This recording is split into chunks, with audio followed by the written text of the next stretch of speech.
Hi, it's Maya. I thought I'd do a quick little video showing how to do my little art cards with markers and some acrylic paint because it's super quick, and for those of you who are like me and need to art every day, it's not expensive and doesn't occupy a ton of time or space, and you can totally use it on bigger pieces. So the paper I am using is a gift from my friend Leanne Denford in the States. She's my cousin. She sent me 2 watercolor pads. They're premium, 9 by 12 inch, 140 pound weight, acid-free cold pressed paper. Yeah, it has a texture on one side, so one side is smooth. I don't know if you can tell. And one side has like little grid patterns. So depending on the effect you're looking for or what materials you're going to use, that can be handy. I'm going to use the smooth side because we're going to make a card. I guess you want the writing on the smooth side, so maybe the rough side. But either way, whatever your preference is, right? If you're just keeping it, doesn't matter. So we're going to fold the paper. If you have a paper cutter or something fancy, sweet. I do not. Most of my art is done on whatever I can get my hands on. As it turns out, I've got my children markers and they're 12 and 8, so I've got a good decade at least of Crayola in the house somewhere. So that's what I've been using. I definitely have made a commitment to get some Jane Davenport markers because I really enjoy participating in her art prompts and work group, and she makes lots of great supplies, so why not try them? So for now though, I've got some Crayola. So I'm just gonna get this started. Alright, I have to remember this is pointed in a weird direction for me to work on, but that's okay. And so we'll fold it in half again. There we go. So pick the side you want to work on, and then we're going to tape that off, because I find in an odd way that for many people, watercolor seems to look more quote-unquote professional if it has a taped frame around it. Or edge border. It makes it look clean, I think is a large part of it, and just contained, which is hilarious because I wouldn't describe my artwork as the kind that likes to stay contained. It's usually flying off the edges of a page onto the floor, counter, or kitchen. Just wait till I show you some live footage of making alcohol art with fire. There's a lot of non-taped footage of mini fires on my kitchen table in a metal pan. Okay, so which way am I facing? Wait. You're all ready? You got it started? So you're going to take 3 markers today. We're just going to do red, yellow, and blue. You can definitely do pale yellow, pale blue, pale pink instead of red, yellow, and blue, and have a lighter quality to it, more delicate. You can, if you're a color theory person or an artist yourself and you're like, oh my god, so whatever your markers are, make sure they're water-based, otherwise this will not work. If they're alcohol ink, I'm sure the color is gorgeous, but you'd have to then use isopropyl alcohol to release it, which would ruin the paper and is better for Yupo work, or Yupo paper, or however you pronounce that. Anyway, so with the markers, because they're water-based, all we have to use today is markers, water, and patience to let it dry. So I am going to use, because I can't find the red, my son has moved it, these 3 shades. They're all Crayola. Now, having said that, I'm not 100% sure if all water-based markers are equal, so the Crayola ones I have used over the years are awesome for this. You definitely want to fool around with water and markers before you try and do something you really love, because if you get something, you could easily watch it disappear because water moves fast and color bleeds really quick. So the reason I use 3 shades is if you want more of a dynamic rainbow color, you need the high pigment, you need to keep them separate. That way this makes orange, this makes purple, this makes blue, and it doesn't all just make brown, which is color theory, right? Or black, or absence of.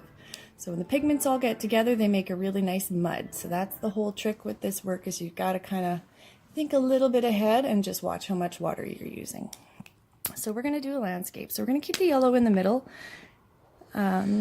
Yellow and blue are the funky colors. I'm still myself tweaking Blue, because a little bit of blue goes a long way. It is in hair, which is my former life. Blue has the heaviest dye load, so it is the hardest to remove from hair.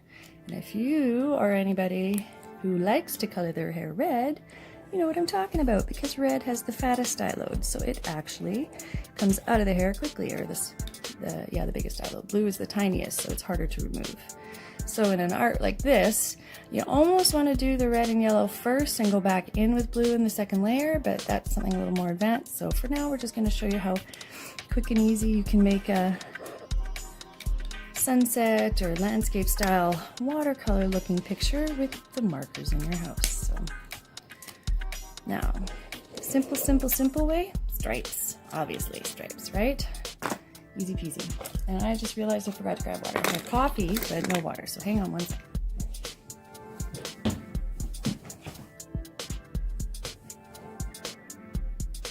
Alright, now I've got my water and my coffee. So clean tap water is just fine.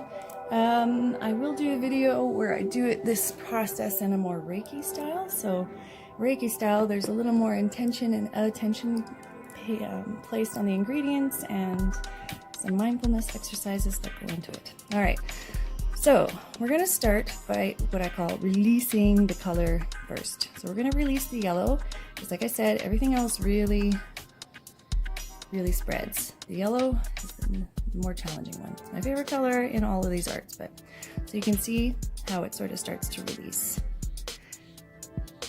Don't worry about the pink being harsh.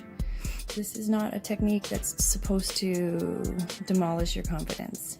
You kind of want to approach it with like a childlike enthusiasm of, I just want to see where it goes. So you can see how well the blue releases. And you can use skinnier brushes for different effects, but because we're trying to do a bit of a landscape here, too much swiping back and forth ends up blending your colors. So you can kind of see, right? How you just kind of have to let the water show you what the picture wants to be, because it'll do a lot without your help. All you got to do is release it and try and keep it clean. So we can pour it off if you find that you've sort of overdone with the water.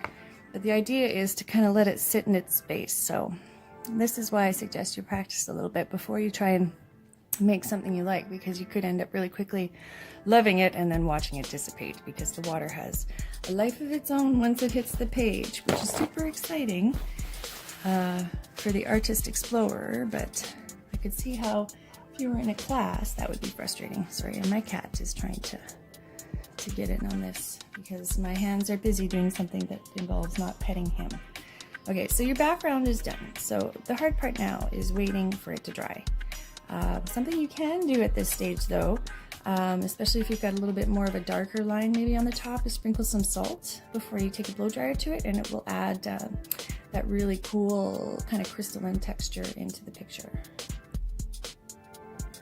Alright, so that before I dry it, I'm going to show you a bit of the salt. So you can just sprinkle it right on out of the shaker if you like, or if you're a little wanting it just for an effect in an area, sprinkle that on, and you can see it absorbs really quick. Now, if you let this air dry, it will absorb, but I find that blow dryer forcing that absorption creates a bit more of a decorative pattern, whereas the natural rate of drying actually, the salt sort of stays put and doesn't pull as much.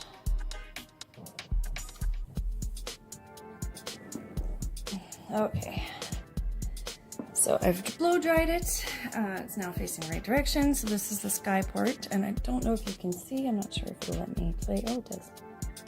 So you can kind of see that texture, that crystalline look that is left behind by the salt. If you use rock salt, you get a bigger grain. If you use fine grain salt, you get a different effect. So again, you got to play. There's lots of different ways to create texture in your backdrop that may seem very abstract at first, but at the end actually creates all that stuff the eye translates into imagery in the picture. I mean, that's one of the things that is super fun about abstracts or watercolors, is when you're in it, you really can't see it. It's like doing updos with hair. You got to step back. So after you're doing effects, when you step back, suddenly stuff looks like shorelines, or, you know, the striations on rocks, or the bark on a tree. So try to, you got to keep that kind of open mind while you're working, not necessarily, I mean, I know if you're commissioned or working on a specific image, it can be very frustrating to get everything to participate in producing that. But if you're just playing around, which is kind of the whole point of this video, it doesn't matter. Be patient. Give your subconscious a chance to see things in the picture before you go ahead and take it in a direction. Often your art will look more masterful, really, because the less you apply what your vision is, I find, the more the picture itself speaks. Anyway, blah blah blah. So this is now dry. We can easily see that it's a very landscapey background. So I am going to get some black acrylic, and that is how we're going to create a landscape. Okay. So the type of acrylic that I am using is just simply acrylic. I believe this is Michael's brand. It's fine. I've used cheaper, more expensive. I've even, when I'm desperate, painted in old hair dye, especially on clothes, because it always stuck to my clothes, so why not painting it? Okay, so you only need a teensy amount of black paint for this size of a picture. You want your angle brush or one with a sharp side to it, just so that when you make the lines in the landscape,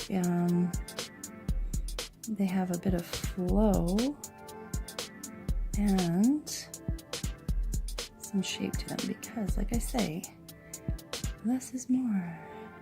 The brush creates a lot of shape all by itself. So giving yourself the opportunity to just push on it and drag it and sort of see what comes from there is the fun, relaxing part of this. It's just lines, right? And that's the way you need to keep your mind open if you can't do it just by keeping it open, is it's just lines. It's not rock, it's not a beach, it's nothing, it's just lines. Because the minute you start giving it definite, it has to look this way, I mean, that's when usually your confidence goes. So we're also going to use this brush to create this, you know, the trees we want to do. I love trees. The world needs more trees. Plant a tree if you like animals, life, living, oxygen. All need trees. So you can see how quickly that went. Now, don't panic. Not every single one of these little lines has to be a tree. But when you look in a forest, often what you see on the ground is the overlapping branches. You don't always isolate each tree when you're looking at it. I'm going to stick with the brush I use right now, the angle brush, because it creates nice evergreens. But again, the brush is such a secret, because different trees come about pretty quickly with different brushes. I have a really cheap brush that drove me crazy because I got it at Dollarama, and it kept leaving bristles everywhere when I was using it. Obviously it was not expensive, but it makes the best 360 forest images when you absolutely destroy the brush and use it improperly and just like smush it on the page. It makes the best branches and leaves. You can't, you know, I find no matter how much I would concentrate, I couldn't get how quickly just the right brush can do it. So an angle brush is a good one to have. Again, I'm pretty sure the dollar store sells these in little packages. I know Walmart does. You get like an angle brush and then a couple others. So an angle brush, a fine line brush, and I'll have to do another video to show you how to use it. But I have a brush like this one, but it's really destroyed, and I push really hard to spread the bristles and splay them, and that's how I make my tree branches in a more leafy tree, not quite maybe these evergreen style trees. Yeah, and you can easily make some details in the distance. And practice, right? If you're really worried about messing up proportions, I would definitely look up, say, Pinterest on flower arrangements, or photography, you know, how to put things in the viewfinder. So how many trees I would want to see on one side versus, you know, what's more pleasing for people to observe. That kind of stuff can help you feel less self-conscious about where you're placing your things. I'm more of a feminine style artist, and by that I just mean I just go for it.